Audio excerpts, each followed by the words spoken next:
گرامی و بزرگان قدر، آج بڑا ہی مبارک دن ہے۔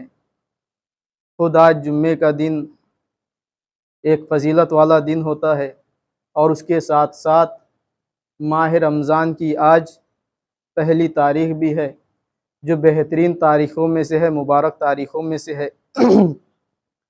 اور خداوند عالم اس مہینے کے بارے میں ارشاد فرما رہا ہے، اے صاحبان ایمان، تمہارے اوپر روزے اسی طرح لکھ دیے گئے ہیں جس طرح تمہارے پہلے والوں پر لکھ دیے گئے تھے، شاید تم اس طرح متقی بن سکو۔ تو عزیزان گرامی، روزے کا جو مقصد ہے وہ تقوی الہی اختیار کرنا ہے، یعنی انسان روزہ رکھے تاکہ متقی بن سکے۔ اور روزے کی فضیلت کے بارے میں پیغمبر اکرم نے بھی بہت سی حدیثیں بیان فرمائی ہے۔ شیخ صدوق نے معتبر سند کے ساتھ امام علی رضا علیہ السلام سے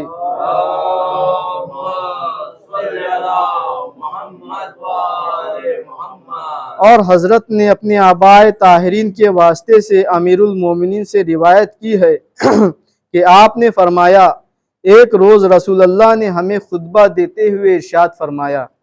اس خطبے میں پیغمبر اکرم روزے کی ماہ مبارک رمضان کی فضیلتوں کو بیان کر رہے ہیں۔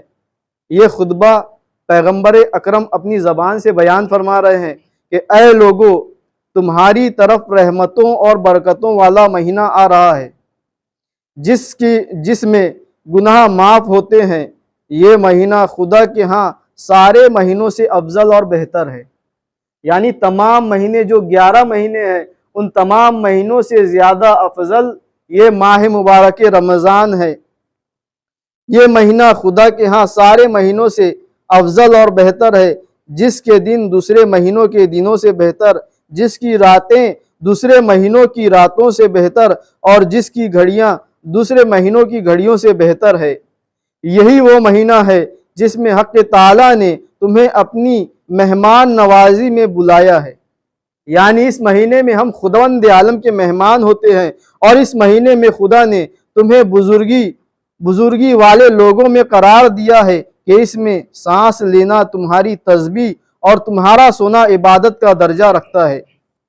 اس میں تمہارے اعمال قبول کیے جاتے ہیں اور دعائیں منظور کی جاتی ہے، پس تم اچھی نیت اور بری باتوں سے دلوں کے پاک کرنے کے ساتھ اس ماہ میں خدا تعالیٰ سے سوال کرو کہ وہ تم کو اس ماہ کے روزے رکھنے اور اس میں تلاوت قرآن کرنے کی توفیق عطا کرے، اس لیے کہ اسی ماہ مبارک رمضان میں قرآن مجید نازل ہوا ہے، کیونکہ جو شخص اس بڑائی والے مہینے میں خدا کی طرف سے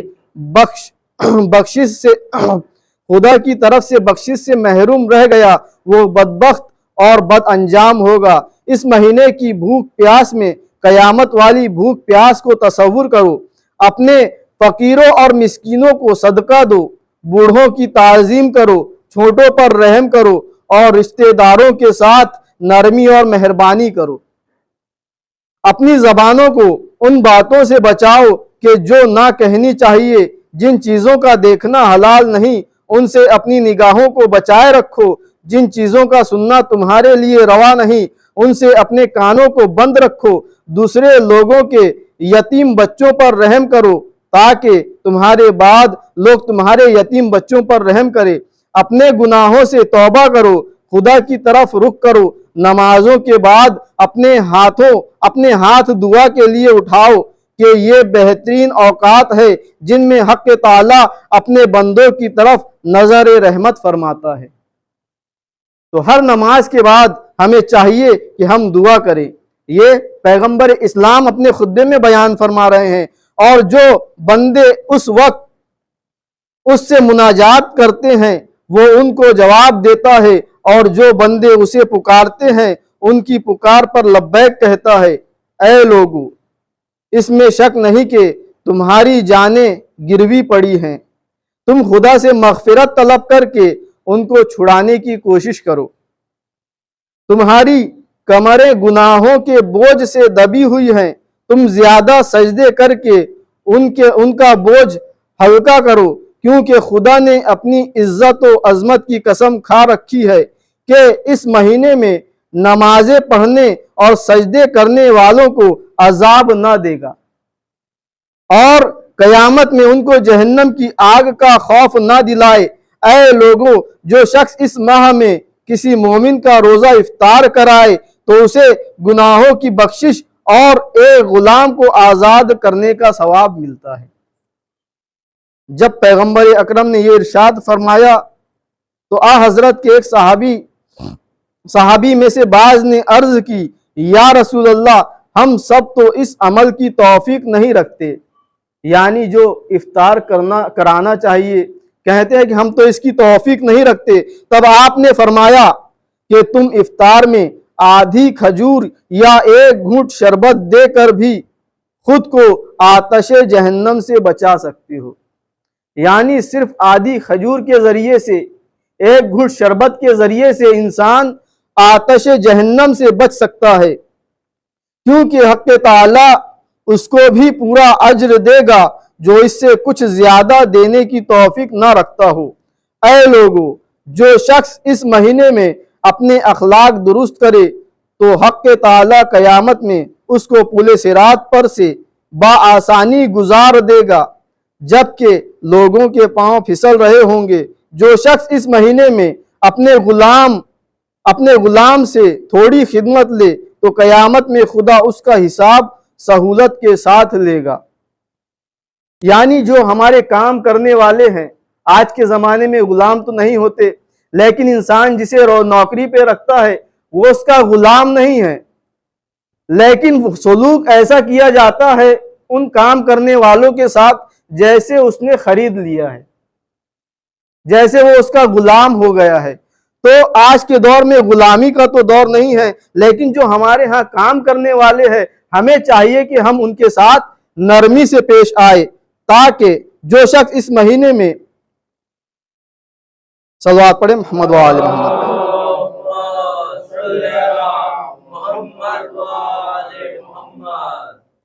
جو شخص اس مہینے میں اپنے رشتہ داروں سے نیکی اور اس مہینے میں کسی یتیم کو عزت اور مہربانی کی نظر سے دیکھیے تو قیامت میں خدا اس کو احترام کی نگاہ سے دیکھے گا۔ جو شخص اس مہینے میں اپنے رشتہ داروں سے نیکی اور اچھائی کا برتاؤ کرے تو حق تعالی قیامت میں اس کو اپنی رحمت کے ساتھ ملائے رکھے گا، اور جو کوئی اپنے قریبی عزیزوں سے بدسلوکی کرے تو خدا روز قیامت اسے اپنے سایہ رحمت سے محروم رکھے گا۔ جو شخص اس مہینے میں سنتی نمازیں بجا لائے تو خدا تعالی قیامت کے دن اسے دوزخ سے برات نامہ عطا کرے گا، اور جو شخص اس ماہ میں اپنی واجب نمازیں ادا کرے تو حق تعالی اس کے اعمال کا پلڑا بھاری کر دے گا جبکہ دوسرے لوگوں کے پلڑے ہلکے ہوں گے۔ جو شخص اس مہینے میں قرآن پاک کی ایک آیت پڑھے گا تو خداوند کریم اس کے لیے کسی اور مہینے میں ختم قرآن کا ثواب لکھے گا، یعنی صرف ایک آیت کا پڑھنا اس مہینے میں دوسرے مہینوں میں پورے قرآن کے ختم کرنے کا ثواب رکھتا ہے۔ اے لوگو، بے شک اس ماہ میں جنت کے دروازے کھلے ہوئے ہیں، پس اللہ تعالیٰ سے دعا کرو کہ وہ انہیں تم پر بند نہ کرے۔ جو دروازے کھول دیے گئے ہیں تو ماہ مبارک کے بعد بھی وہ دروازے تمہارے لیے کھلے رہیں۔ دوزخ کے دروازے اس مہینے میں بند ہے، پس خدا تعالیٰ سے سوال کرو کہ وہ انہیں تم پر نہ کھولیں، جو بند کر دیے گئے ہیں وہ نہ کھلے۔ اور شیطانوں کو اس مہینے میں زنجیروں میں جکڑ دیا جاتا ہے، پس خدا سے سوال کرو کہ وہ انہیں تم پر مسلط نہ ہونے دے۔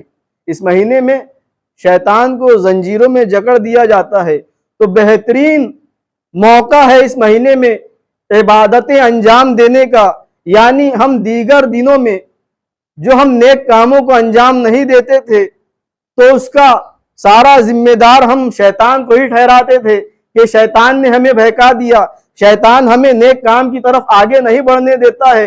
لیکن خداوند عالم نے اس مہینے میں وہ پریشانی بھی ہمارے لیے ختم کر دی کہ اب شیطان کو جکڑ دیا گیا ہے، اب تم نیک کاموں کی طرف انجام دو، نیک کاموں کو انجام دو، نیک کاموں کی طرف بڑھو، نمازیں پڑھو، روزے رکھو۔ یعنی عمل کی طرف بڑھنے کا بہترین طریقہ اس مہینے میں حاصل ہوتا ہے۔ اس مہینے میں انسان پریکٹیکلی عبادت کر کے اپنے آپ کو نیک اور اچھا بنا سکتا ہے۔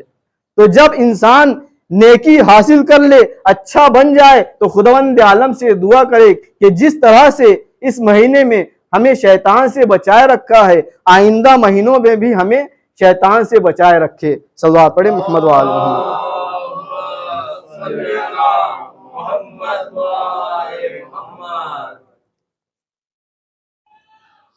صلوات پڑھیں محمد و آل محمد۔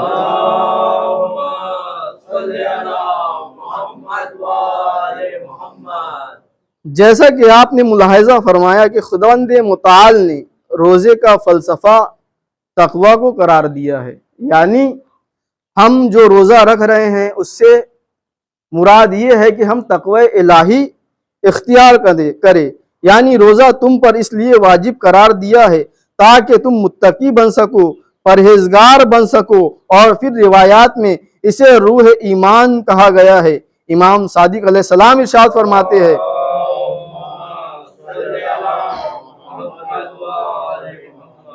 جس شخص نے ماہ رمضان میں ایک دن روزہ نہ رکھا اس سے روح ایمان نکل جاتی ہے۔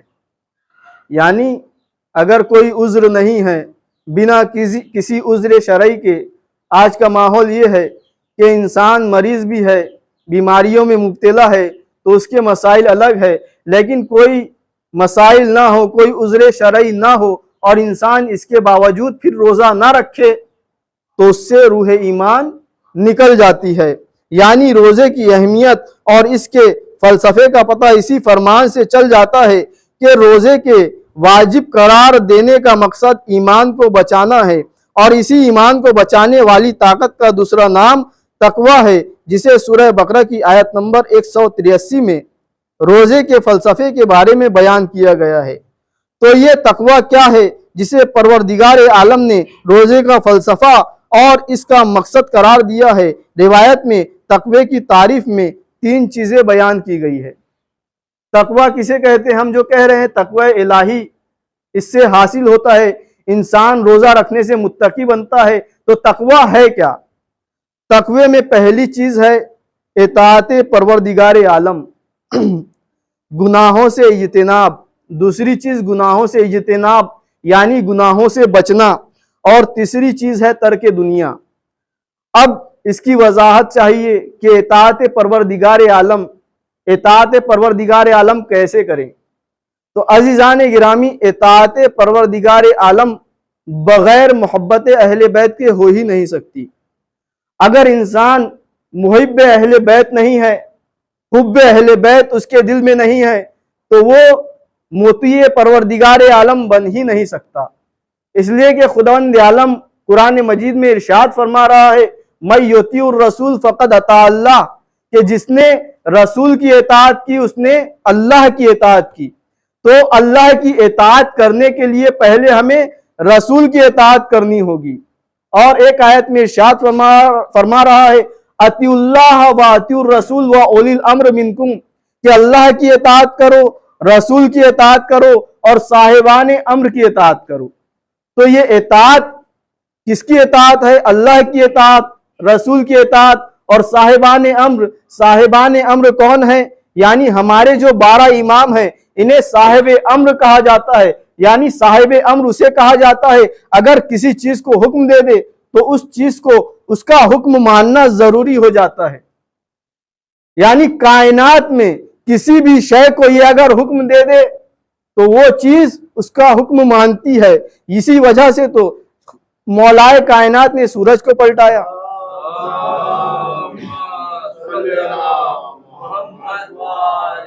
نبی اکرم نے چاند کے 2 ٹکڑے کیے، کنکڑیاں سنگ ریزے آپ کے ہاتھوں پر کلمہ پڑھا کرتے تھے۔ اسے کہتے ہیں اولی الامر۔ تو صاحبان امر یہ ہوتے ہیں۔ تو صاحبان امر کی اطاعت رسول کی اطاعت ہے، رسول کی اطاعت اللہ کی اطاعت ہے۔ یعنی ہمیں اماموں کے حکم کو ماننا ہے اور اس پر عمل کرنا ہے۔ اگر ہم نے ان کے حکموں کو مانا تو ہم نے رسول کے حکموں کو مانا، ہم نے رسول کے حکموں کو مانا تو ہم نے اللہ کے حکم کو مانا۔ تو یہاں سے اطاعت پروردگار عالم اس طرح سے ہمیں انجام دینی ہے، اسے کہا جاتا ہے اطاعت پروردگار عالم۔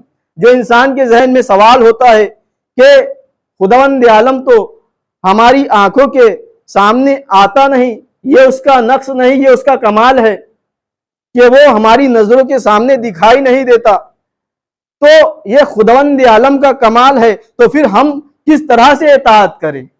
تو خداوند عالم نے رسول کو بھیجا، ائمہ کو بھیجا، تاکہ ان کے ذریعے سے تم ان کے حکموں کو مان کر میری اطاعت کر سکو۔ صلوات پڑھیں محمد و آل محمد۔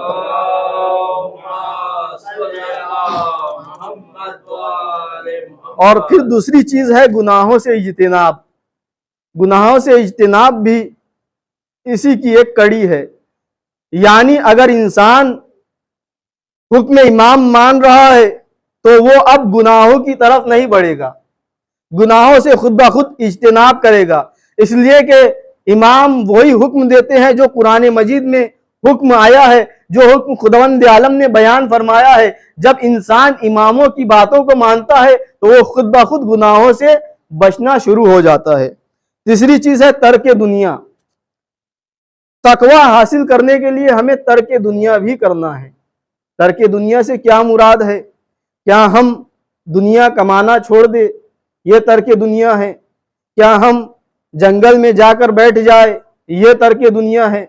نہیں، خداوند عالم یہ نہیں کہہ رہا ہے، اس لیے کہ پیغمبر اکرم کی حدیث ہے، من ترک الدین للدنیا من ترک الدنیا للدین فلیس منا، کہ جو دین کو ترک کرے دنیا کے لیے، دنیا کو ترک کرے دین کے لیے، وہ ہم میں سے نہیں ہے۔ تو پھر ترک دنیا سے کیا مراد ہے؟ کس طرح سے ہم ترک دنیا کریں؟ عزیزان گرامی، روزے کے بعض مسائل میں آیا ہے کہ انسان غلاموں کو آزاد کرے، مسکینوں کی مدد کرے، فقیروں کی مدد کرے، صدقہ نکالے۔ تو یہ سب چیز کس سے ربط رکھتی ہے؟ یہ ساری چیزیں دولت سے ربط رکھتی ہے۔ جب تک انسان کے پاس دولت نہیں ہوگی وہ غلام کو آزاد نہیں کر سکتا، دولت نہیں ہوگی وہ صدقہ نہیں نکال سکتا، دولت نہیں ہوگی وہ فقیروں کی مدد نہیں کر سکتا۔ تو پھر ترک دنیا سے کیا مراد ہے؟ ترک دنیا یعنی انسان دنیا میں رہ کر دنیا کمائے۔ الدنیا و مزرعۃ الآخرہ، دنیا آخرت کی کھیتی ہے، یعنی دنیا میں انسان کھیتی کر رہا ہے۔ جس طرح سے کسان جب دانہ بوتا ہے تو اسے ترنت نتیجہ حاصل نہیں ہوتا، پودا لگنے کے بعد، درخت لگنے کے بعد اسے پھل حاصل ہوتا ہے، تو انسان یہاں بیج بوتا ہے اور اس کا نتیجہ اسے آخرت میں حاصل ہوگا۔ تو یہاں ترک دنیا سے مراد یہ ہے کہ انسان جو دنیا کما رہا ہے اس سے غریبوں کی مدد کرے، جو دنیا کما رہا ہے اس سے غلاموں کو آزاد کرے، جو دنیا کما رہا ہے اس سے نیکی کے کاموں کو انجام دے۔ تو یہ اس کے لیے ترک دنیا ہے، اس لیے کہ اس نے دنیا کمایا ہے آخرت کے لیے۔ تو ہم جو دنیا کما رہے ہیں اس سے چاہیے کہ ہم آخرت میں جنت کو خریدیں۔ صلوات پڑھیں محمد و آل محمد۔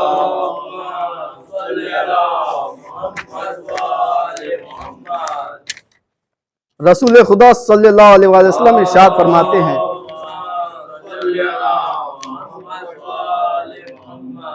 تمہارے لیے تقوی ضروری ہے، اس لیے کہ ہر کام کا سرمایہ یہی تقوی ہے۔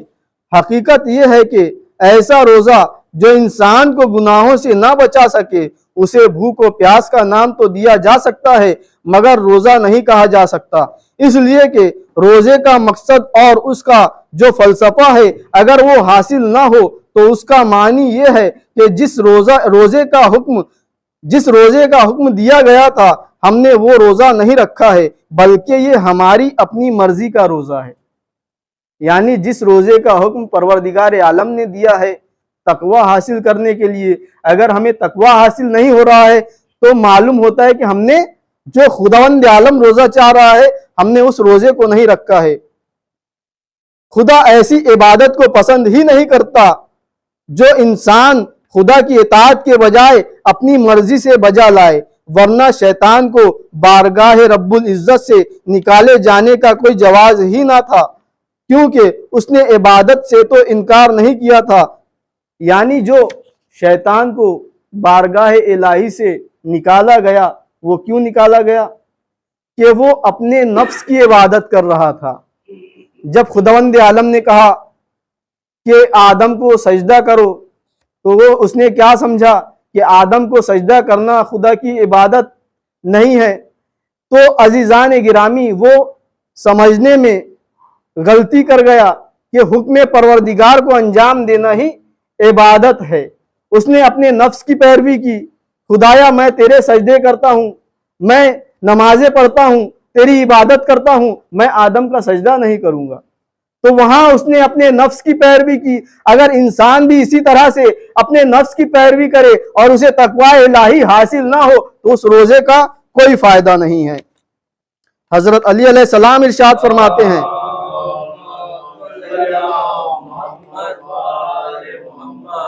امیر المومنین علی علیہ السلام فرماتے ہیں، میں نے عرض کی یا رسول اللہ، اس مہینے میں کون سا عمل افضل ہے؟ تو حضرت نے فرمایا، اے ابو الحسن، اس ماہ میں افضل ترین عمل گناہوں سے پرہیز یعنی تقوی الہی کو اختیار کرنا ہے۔ صلوات پڑھیں محمد و آل محمد۔